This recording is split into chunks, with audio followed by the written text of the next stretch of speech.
sehingga menyebabkan mental, watak dan perilaku pemuda itu seperti serigala, dan kemudian hidup bersama keluarga kecil yang sederhana. Ya, 이거 예쁘다. 샀어요?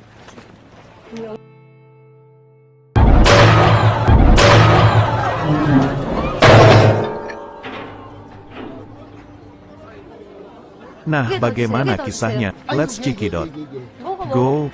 Film ini diperankan oleh Song Joong Ki sebagai si Cholsu, manusia serigala, dan Park Bo Young, Suni muda. Awal kisah Suni tua tinggal di Amerika. Dia sama keluarganya. Tiba-tiba ada telepon untuknya dari seseorang di Korea tentang rumah lamanya. Kemudian dia bilang dia harus kembali ke Korea. Di sana, dia diantar sama cucunya.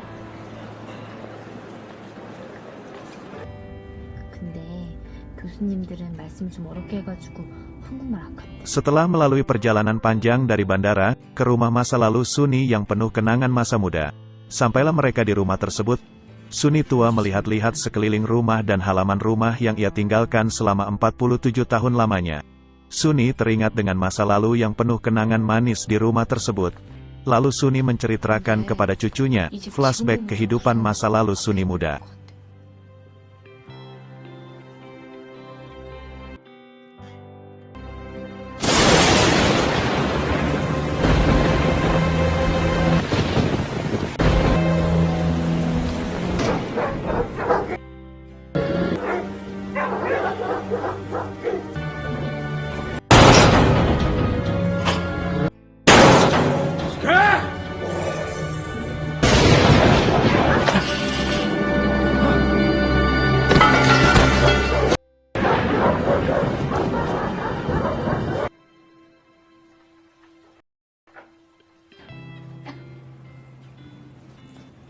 Kim Suni muda ayah Suni, Park Bo Young, baru aja pindah sama ibu dan adiknya. Ayahnya yang seorang pebisnis baru aja meninggal dan rumah baru yang dia tinggali sekarang itu dibelikan oleh anak dari rekan bisnis ayahnya, Ji-tae. Nah, si Ji-tae ini sombong banget jadi orang dia gak mau bantu angkat-angkat barang pindahan. Jadi mereka pindahan itu dibantu sama tetangga baru mereka yang jarak rumah Suni sama tetangganya itu jauh banget. Maklumlah di pedesaan. Selesai bantuin angkat-angkat barang mereka diajak makan bareng sama ibunya Suni sekaligus proses pengakraban diri. Dari situ mulailah satu persatu pertanyaan terjawab, kenapa Suni pindah ke pedesaan? Karena dia punya penyakit paru-paru disuruh pindah ke pedesaan karena udaranya.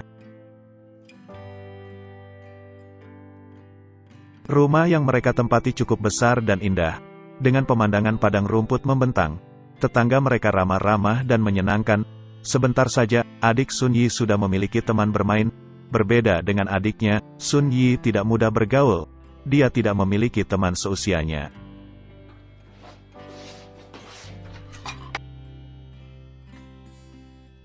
Di suatu malam, Sun Yi merasa mendengarkan suara dari gudang samping rumahnya. Karena penasaran, Sun Yi mendatangi tempat itu. Sangat mengejutkan, Sun Yi melihat sosok asing di tempat itu. Melihat sosok itu Sun Yi berteriak ketakutan sehingga mengundang ibunya untuk melihat apa yang terjadi. Sosok asing yang mirip anjing melarikan diri dari gudang itu.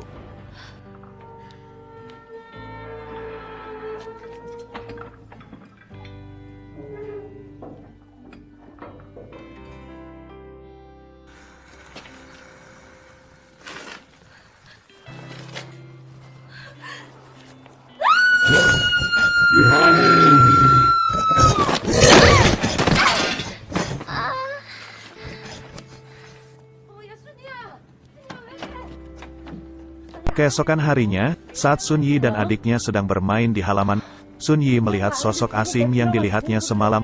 Sosok asing itu ternyata pemuda. Sun Yi merasa ketakutan melihat sosok pemuda yang lusuh rambut acak-acakan dan tingkah seperti serigala. Tapi tidak dengan Ibu Sun Yi. Ibu Sun Yi merasa iba dengan pemuda tersebut, lalu Ibu Sun Yi memancing pemuda tersebut keluar dari semak-semak dengan memberinya satu biji kentang rebus. Hal itu membuat pemuda itu keluar dari semak-semak dan berusaha memakan kentang tersebut. Maklum, dia kelaparan. Lalu Ibu Sun Yi mengambil lebih banyak lagi kentang di baskom. Tapi Sun Yi berusaha melarang ibunya, tapi Ibu Sun Yi tidak peduli dengan larangan Sun Yi. Langsung memberikan ke sosok pemuda itu. Dengan lahap pemuda itu memakan semua kentang.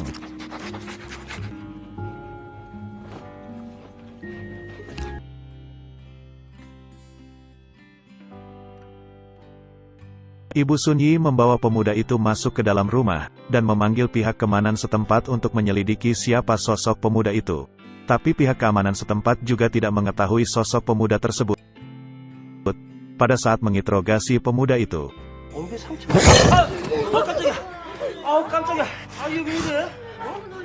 ternyata pemuda itu tidak mampu berkomunikasi. Polisi menyarankan Ibu Sun Yi untuk membawa pemuda itu ke panti asuhan. Si sombong ini menyuruh Ibu Sun Yi mengusir sosok pemuda tersebut. Ibu Sun Yi memilih untuk membawa pemuda itu ke kantor catatan sipil, tapi hasilnya sama saja anak tersebut tidak terdata. Lalu Ibu Sun Yi memutuskan sementara waktu pemuda itu untuk tinggal di rumah Sun Yi, dan menamai pemuda itu dengan panggilan Chulso.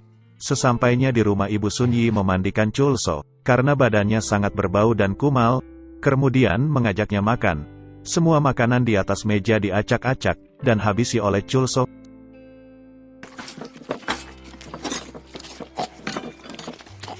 Sun Yi agak sedikit kesal dan jijik melihat cara makan Chulso seperti anjing. Karena kesal dengan ibunya yang sudah menyuruh Chulso tinggal di rumahnya, Sun Yi meninggalkan meja makan memilih masuk ke dalam kamarnya. Dengan sabar Ibu Sun Yi memberikan satu kamar dan menyuruh Chulso untuk tidur.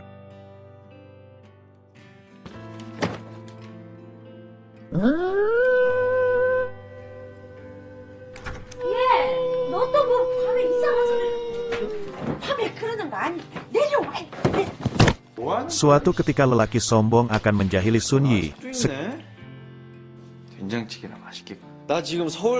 Ketika itu Chulso sangat marah kepada orang yang mengganggu Sun Yi.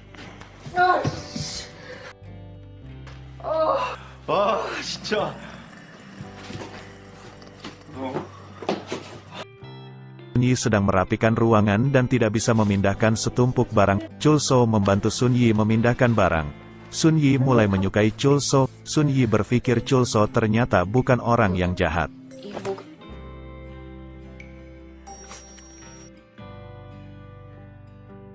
Sun Yi belajar dari buku-buku cara melatih anjing. Keesokan harinya adik Sun Yi bermain di halaman bersama Chulso. Sun Yi datang membawa beberapa kentang. Sun Yi mengajari Chulso makan yang benar. Siap kali Chulso mengikuti perintah Sun Yi mengelus kepala Chulso seraya mengatakan anak pintar pada Chulso. Chulso senang merasa ada yang menyayanginya.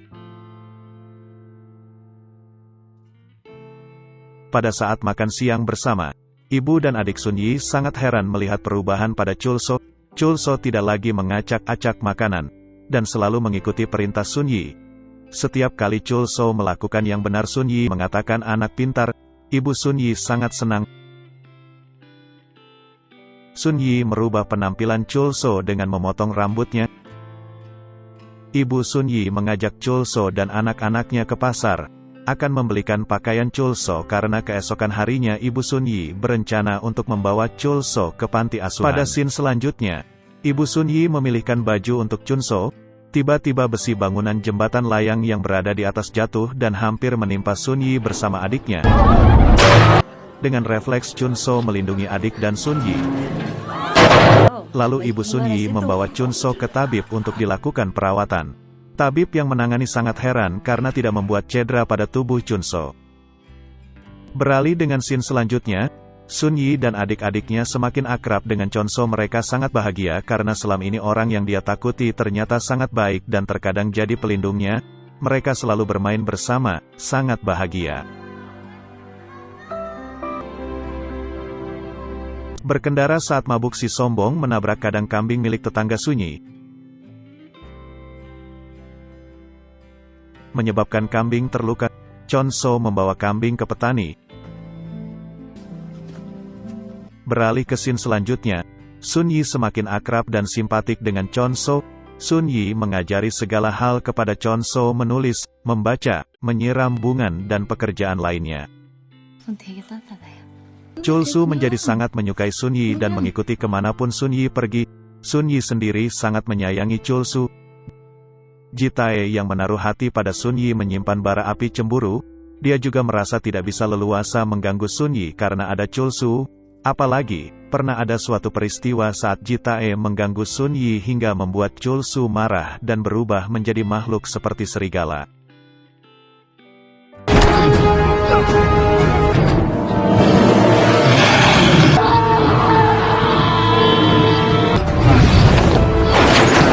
Jitae dengan akal busuknya menyebarkan isu dan membuat kehebohan mengenai kenyataan tentang Chul Su yang bisa berubah menjadi manusia serigala.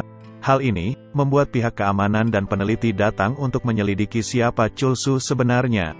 Dari sebuah catatan diketahui bahwa penghuni sebelumnya seorang ilmuwan yang mengadakan uji coba merubah manusia menjadi serigala.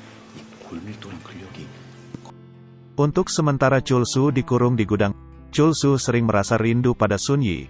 Demikian juga dengan Sun Yi. Sedangkan Jitae menyusun rencana agar Chul Su tidak ada lagi di sekitar Sun Yi. Terlebih lagi Jitae tahu bahwa Chul Su sedang diawasi. Jika Chul Su membahayakan bagi orang lain, maka pihak keamanan akan membunuh Chul Su. Mendengar hal ini, Jitae memikirkan cara untuk menunjukkan wujud asli Chul Su. Jitae yang kalap berusaha membuat berbagai upaya untuk membuat Chul Su marah. Bahkan dengan kejam, Jitae menyakiti Sun Yi dan membuat Chul Su marah. Chul Su berubah wujud menjadi serigala besar dan merobek-robek tubuh Jitae. Melihat itu, pihak keamanan melepaskan tembakan ke arah Chul Su. Sun Yi merasa Chul Su akan dibunuh, membawa Chul Su kabur ke hutan. Selama beberapa hari di hutan, Sun Yi mengusir Chul Su agar tidak menemuinya lagi. Bahkan Sun Yi melempar muka Chul Su dengan batu. Merasa tak diinginkan oleh Sun Yi, Chul Su pergi meninggalkan Sun Yi.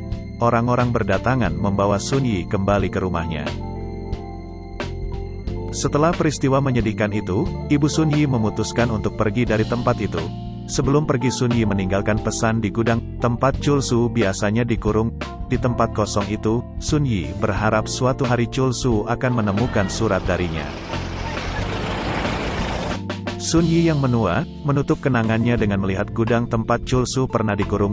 Dia sangat terkejut karena di sana ada Chul Su. Sekalipun masa telah lama berlalu, Chul Su sama sekali tidak menua. Chul Su senang bisa bertemu dengan Sun Yi. Usia Sun Yi yang menua tidak membuat Chul Su melupakan Sun Yi. Chul Su tetap bisa melihat sinar di mata tua Sun Yi. Selama bertahun-tahun ini, Chul Su selalu menanti Sun Yi. Surat yang Sun Yi tinggal, berisi permintaan agar Chul Su menanti Sun Yi. Dalam surat itu Sun Yi berjanji akan kembali menemui Chul Su. Namun, Sun Yi terlena dengan kebahagiaan hidupnya sendiri, tidak pernah kembali dan melupakan Chul Su yang selalu menantinya. Sun Yi meminta maaf dan meminta Chul Su untuk melupakannya.